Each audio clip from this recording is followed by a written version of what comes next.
Hi, I'm Joseph Marchal, editor and contributor to the book Studying Paul's Letters, Contemporary Perspectives and Methods. I'm particularly excited to tell you some more about this book today, as it is organized to address two fairly important but core questions. One, how do we approach biblical texts? And two, what do we do with them? Put another way, what do we need to know and what can we do? I'm interested in this because there is a problematic heritage of uses of the Bible, and specifically for Paul's letters. But indeed it's also a rich and dynamic heritage and background. So in light of these questions and these interests, this book helps us to pursue what should we do now, so that we can argue more relevantly as well as have greater accountability for what we do with biblical texts. So this book, then, aims to bring people into the most important conversations about Paul's letters.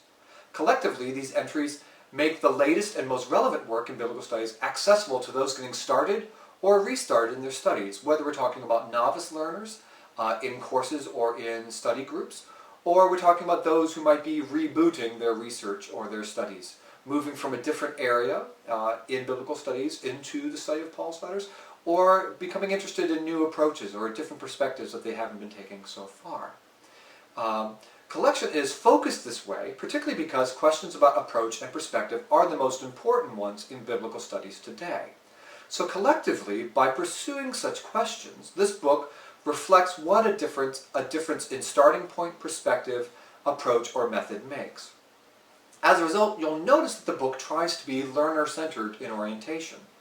It's aimed at the use. Yes, the use of the book, but what's the use of biblical texts and the use of their interpretations? Each contribution focuses on what ideas, principles, and practices does one need to know or have as equipment to do this work. Especially doing this work of reflecting carefully, critically, and creatively on what you or I or others do with biblical images, ideas, and arguments. To this aim, then, each chapter works to connect approach and application. It provides context to a smaller piece of Pauline text.